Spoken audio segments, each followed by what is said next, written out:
തൃപ്പാദം എന്ന പ്രതിദിന പരിപാടിയിലേക്ക് എല്ലാ മാന്യ ശ്രോതാക്കൾക്കും സ്വാഗതം.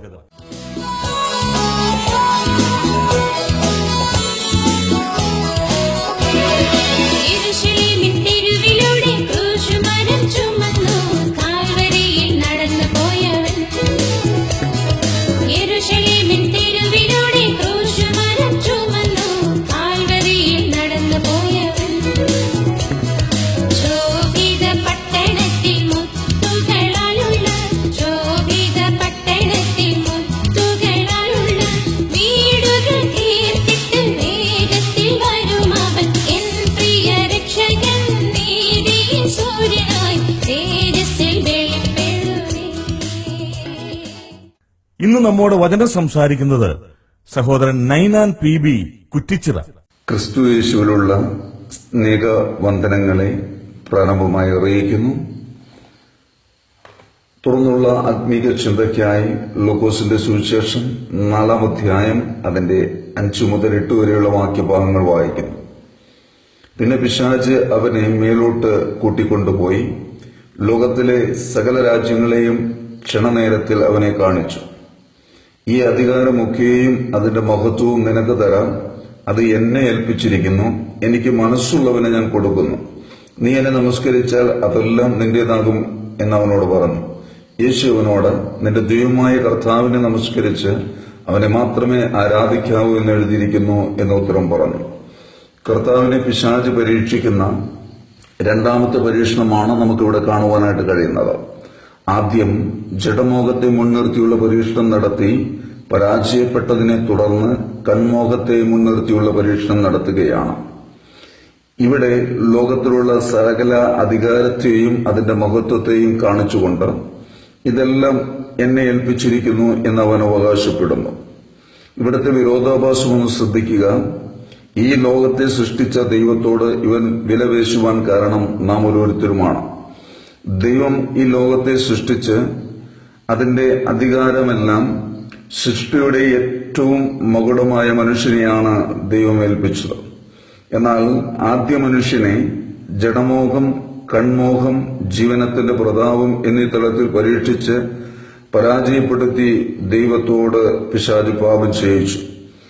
ദൈവം മനുഷ്യനെ ഏൽപ്പിച്ചു കൊടുത്ത അധികാരവും അതിന്റെ മഹത്വവുമെല്ലാം മനുഷ്യൻ പിശാചിന് മുമ്പിൽ അടിയറ വച്ചു. നാം കാരണം ഇതെല്ലാം സൃഷ്ടിച്ച ദൈവത്തിനു മുമ്പിൽ ഇവൻ ഇപ്പോൾ വിലപേശുകയാണ്. 1 യോഹന്നാൻ 5-ാം അധ്യായം അതിന്റെ 19 ഇങ്ങനെ വായിക്കുന്നു: സർവ്വലോകവും ദുഷ്ടന്റെ അധീനതയിൽ കിടക്കുന്നു. അതുകൊണ്ട് ഭൗതിക അനുഗ്രഹങ്ങളുടെ ഉടമ പിശാചാണെന്ന് നമുക്ക് മനസ്സിലാക്കാം. ഭൗതിക അനുഗ്രഹങ്ങളുടെ കണ്ണച്ചുപ്പിക്കുന്ന മായാലോകത്തെ കാണിച്ചവൻ പറയുകയാണ്, എനിക്ക് മനസ്സുള്ളവനെ ഞാൻ കൊടുക്കുന്നു. അവന്റെ അനുഗ്രഹമായ ഭൗതിക അനുഗ്രഹങ്ങൾ അവന് മനസ്സുള്ളവന് അവൻ ധാരാളമായി നൽകുമ്പോൾ ഒരു ദൈവ പൈതലിനെ സംബന്ധിച്ച് ദൈവം നൽകുന്ന അനുഗ്രഹം എഫേസ്യർ 1-ാം അധ്യായം അതിന്റെ 3-ാം വാക്യത്തിൽ വായിക്കുന്നത് പോലെ സ്വർഗത്തിലെ സകല ആത്മീക അനുഗ്രഹത്താലും നമ്മെ ക്രിസ്തുവിൽ അനുഗ്രഹിച്ചിരിക്കുന്ന നമ്മുടെ കർത്താവായ യേശു ക്രിസ്തുവിന്റെ ദൈവവും പിതാവുമായും വാഴ്ത്തപ്പെട്ടവൻ എന്ന് കാണുന്നു. നമുക്ക് പിതാവ് നൽകിയ ഏറ്റവും വലിയ അനുഗ്രഹമാണ് തന്റെ പുത്രനിലൂടെ നമുക്ക് നൽകിയ സർവ്വലോകത്തേക്കാൾ വിലയേറിയ ആത്മാവിന്റെ ഉടമയായി തീരുവാനുള്ള മഹാഭാഗ്യം. ലോകം നൽകുന്ന അനുഗ്രഹങ്ങൾ താൽക്കാലികവും അതിന്റെ പ്രത്യാശ ഈ ലോകത്തിൽ തന്നെ അവസാനിക്കുന്നതും അത് വർദ്ധിക്കും തോറും സമാധാനം നഷ്ടപ്പെടുന്നതും എത്ര സമ്പാദിച്ചാലും അതെല്ലാം ഇവിടെ തന്നെ ഉപേക്ഷിച്ച് നാം പോകേണ്ടവരുമാണ്. എന്നാൽ ദൈവം തരുന്ന സ്വർഗത്തിലെ സകല ആത്മീക അനുഗ്രഹങ്ങളുടെയും പ്രയോജനം നിത്യമാണ്. അത് വർദ്ധിക്കും തോറും സമാധാനം വർദ്ധിച്ചു വരുന്നു. ലോകത്തിന്റെ അനുഗ്രഹങ്ങൾ അവന്റെ ആളുകൾക്ക് അവൻ ധാരാളമായി നൽകുമ്പോൾ നാം ഒന്ന് ഓർക്കുക, അത് നമുക്ക് ലഭിക്കണമെങ്കിൽ അവൻ അതിനൊരു വ്യവസ്ഥ വെച്ചിട്ടുണ്ട്. അവനെ നമസ്കരിക്കണം.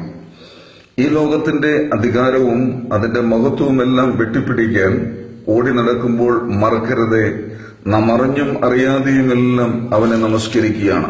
അതുകൊണ്ട് ലോകമനുഷ്യന് ഭൗതിക അനുഗ്രഹങ്ങൾ കുമിഞ്ഞുകൂടുമ്പോൾ അതിനോട് മത്സരിച്ച് നാം അത് വാരിക്കൂട്ടുമ്പോൾ ദൈവത്തെ വിട്ട് അവനെ പ്രസാദിപ്പിക്കുകയാണ്. നാം ദൈവവചനത്തിൽ വായിക്കുന്നുവല്ലോ, നിങ്ങൾക്ക് ദൈവത്തെയും മാമോനെയും ഒരുമിച്ച് സേവിക്കുവാൻ കഴിയുകയില്ല. മാമോൻ എന്ന് ഇവിടെ ഉദ്ദേശിക്കുന്നത് സകല ഭൗതിക അനുഗ്രഹത്തിന്റെയും അടിസ്ഥാന ഘടകമായ പണത്തെയാണല്ലോ. നമുക്കതൊന്ന് മനസ്സിലാകണമെങ്കിൽ പിതാക്കന്മാരുടെ കാലത്തേക്കൊന്ന് മടങ്ങിപ്പോകണം. ഭൗതിക അനുഗ്രഹങ്ങൾ ഉയർത്തിക്കാണിക്കാനില്ലാത്ത അവർ ആത്മീകമായി എത്ര സമ്പന്നരായിരുന്നു. അവരുടെ ജീവിതത്തിൽ കർത്താവിനായിരുന്നു പ്രഥമ സ്ഥാനം. എന്നാൽ ഇന്ന് നാം ഭൗതിക അനുഗ്രഹങ്ങൾ വെട്ടിപ്പിടിച്ചപ്പോൾ ആത്മീകമായി എത്ര ശുഷ്കിച്ച അവസ്ഥയിലേക്ക് വീണുപോയി. പിതാക്കന്മാരുടെ ജീവിതത്തിൽ നല്ലൊരു സമയവും ആത്മീക കാര്യങ്ങൾക്ക് വേണ്ടി ചിലവഴിച്ചു. ഞായറാഴ്ചകൾ പൂർണ്ണമായി അവർ ദൈവിക കാര്യങ്ങൾക്ക് വേണ്ടി ചിലവഴിച്ചു.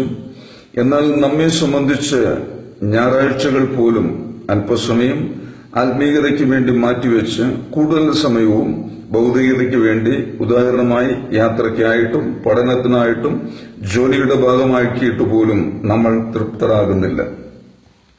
ഭൗതിക അനുഗ്രഹവും അതിന്റെ മഹത്വവും എല്ലാം ആത്മീയതയെ നിയന്ത്രിക്കുന്ന വലിയ അപകടകരമായ ഒരു കാലഘട്ടത്തിലൂടെയാണ് നാം കടന്നു പോകുന്നത്. കൊറോണ പോലും നമ്മെ പാഠം പഠിപ്പിച്ചില്ല. അതുകൊണ്ട് നമ്മുടെ ആത്മീയത ലോകവുമായി ഇഴുകിച്ചേർന്ന് പോകുന്ന കാഴ്ചയാണ് നാം കാണുന്നത്. 1 തിമോത്തിയോസ് 6 അധ്യായം അതിന്റെ 10 വാക്യത്തിൽ നാം കാണുന്നു, ദ്രവ്യാഗ്രഹം സകലവിധ ദോഷത്തിനും അഥവാ തിന്മയ്ക്കും കാരണമല്ലോ. ഇത് ചിലർ കാക്ഷിച്ചിട്ട് വിശ്വാസം വിട്ടൊഴന്ന ബഹുദുഃഖങ്ങൾക്ക് അധീനരായി തീർന്നിരിക്കുന്നു. ദ്രവ്യത്തോടുള്ള ആഗ്രഹം പോലും ഇത്രമാത്രം അപകടം നമ്മിൽ വിതയ്ക്കുന്നുവെങ്കിൽ ദ്രവ്യത്താൽ നിയന്ത്രിക്കപ്പെടുന്ന നമ്മുടെ ആത്മീക തലം എത്ര അപകടത്തിലാണ്. ഇതിനോട് ചേർന്ന് സഭാപ്രസംഗി 5 അധ്യായം അതിന്റെ 13 ഇങ്ങനെ കാണുന്നു, സൂര്യന് കീഴെ ഞാൻ കണ്ടിട്ടുള്ള ഒരു വല്ലാത്ത തിന്മയുണ്ട്. ഉടമസ്ഥൻ തനിക്ക് അനർത്ഥത്തിനായി സൂക്ഷിച്ചു വയ്ക്കുന്ന സമ്പത്ത് തന്നെ. ഭൗതിക അനുഗ്രഹങ്ങളും അതിന്റെ മഹത്വവുമെല്ലാം നാം ഇവിടെ തന്നെ ഉപേക്ഷിച്ചു പോയേ മതിയാകുകയുള്ളൂ. അവനെ നമസ്കരിച്ച് നാം ഈ ലോകത്തിൽ നേടുന്നതെല്ലാം അവസാനം അവന്റെ നാം മഹത്വത്തിന് വേണ്ടി ഇവിടെ ഉപേക്ഷിക്കപ്പെടുന്നു. എന്നാൽ നാം കർത്താവിന് വേണ്ടി ചെയ്തത് മാത്രമേ സ്ഥിര നിക്ഷേപമായി സ്വർഗത്തിലുണ്ടായിരിക്കുകയുള്ളൂ. ഈ പരീക്ഷണത്തിന്റെ മുമ്പിൽ കർത്താവ് കൊടുത്ത മറുപടി, നിന്റെ ദൈവമായ കർത്താവിന് നമസ്കരിച്ച് അവനെ മാത്രമേ ആരാധിക്കാവൂ എന്ന് പറഞ്ഞു. ദൈവത്തെ വിട്ട് ഈ ലോകത്തെ സ്നേഹിച്ച് നേടിയതൊക്കെ തകർന്നു പോകുന്ന കാഴ്ച നാം കണ്ടുകൊണ്ടിരിക്കുകയല്ലേ.